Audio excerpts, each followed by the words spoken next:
this last couple of weeks, we've had some kind of strange stuff going on. We've had a bunch of people protesting a potential mosque in New York. We've had some guy in Florida, I think it was, Gainesville, Gainesville, trying to burn Korans. Yep. And you know, I think maybe the atheists ought to weigh in on that and just say what we feel about it, right? Yeah, and that's tough because on my Facebook page, there's a lot of atheists that have been weighing in, and there's a lot of disagreement. Oh yeah? Okay. So we can't claim to speak for all atheists. Yeah, no, I wouldn't dream of speaking for all these people that I know would vehemently disagree with me. So yeah. But we talked a little bit about this ahead of time, and I think we both came to the conclusion that at least the Koran burning thing was kind of silly. Yeah. Right. It's certainly within the First Amendment rights of this church to do that. I guess at the end of the day, they didn't do it. Right. They backed out. But and I understand the Phelps family was really upset about this whole Koran burning thing because when they tried to do it, they didn't get nearly the publicity.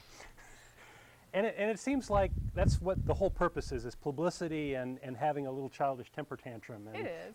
And by inflating this into this giant thing, we're just giving way too much attention to childish behavior. Yeah, I mean, from a pure publicity standpoint, sometimes the simplest ideas are what goes wild. And I was so amazed. I mean, even if he just stumbled on it I don't know if he had any inkling that it was going to get this big, but if you couldn't hire a marketing firm to guarantee you the level of publicity that he generated with this one thing, not even advocating or calling for a ban, but just as a demonstration burning the book.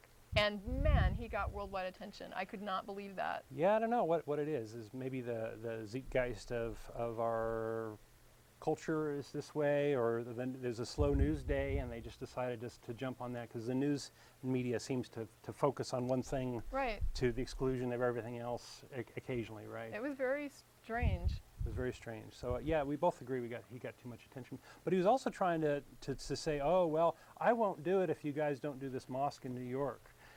And it's like, well, you know, it's just a bizarre battle of ideas. I mean, it was such a bizarre battle of ideas. And what was funny is they were holding each other almost hostage by consent. Because when you do something, I can either get offended by it or laugh at it or just not even, or ignore it, whatever I want. My reaction to that, I can look at that and say, you know, am I going to let this get to me? No, I'm not. And it was the fact that they agreed to be offended. So it's like, I'm going to be offended if you burn this book. I'm going to be offended if you build this building. Mommy, Jimmy's staring at me. Right, and it's like, you really can disregard it, but you're choosing not to. And so he's got you by, you know, the proverbial balls because you are letting him get the reaction that he wants. That's what blows my mind. And you see these people who are just like hopping to let somebody else control them. And it just blows my mind to see people giving up that level of control in their lives and in their emotions and saying, I'm going to let this guy have the reaction he's just begging for. And it's like, well, if you want to do that, that's fine, but please don't say that he did this to you. Right. I mean, you did this to yourself. Right. You're in control of your own reactions. And if you're not, you should be. The Muslims that are going apeshit over that, you know, that's their problem. You know, that's their. You know, they're responsible for their actions, whatever they might be, right? It's not this guy in Florida. He's not doing anything to you. In my head, it comes down to, you know, is it legal? Yes. Then I don't really care to argue about it.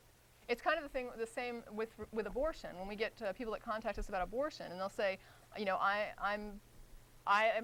want it to be a choice. I'm okay with free choice, but I don't think it's right. And I say, I have no reason to argue with you because I don't care if you think it's right or not. As long as you're pro-choice, that's all I care about. As far as I'm concerned, we agree. And if you don't like it, if you have reasons for not liking it, and if I disagree with those reasons, it all comes to nothing because in the end, you agree it's my choice and I agree it's your choice. So why would I argue that? If it's legal and it's your right, unless I'm going to take steps to change that right or take away that right, what in the world am I going to sit and argue with you about your philosophy on it? I guess I'm more practical in that way. Some people enjoy that sort of you know, you dialogue. influence the culture through your speech and these sorts of things, and so maybe we as a society are trying to make this decision and we want to argue it out. I guess, but to me, at the end of the day, you know, I'm with you all the way until you say let's take away his right to do it, and then all of a sudden we're enemies because I don't care if you don't like it. I don't care if you think it's in bad taste. I don't care if you want to try to blame other people's reactions on him. I would disagree with that. But at the same time, I don't care, because if you're not going to take away his right to burn it, I really don't care. Because I agree with you. He should have the right to do it. Whether I agree with whether or not it's right or not, or whether or not it's kind or not, or whether or not it's, people's reactions are his fault or not, is a complete irrelevancy if we agree that at the end of the day, the man can burn his own books. Yeah, yeah.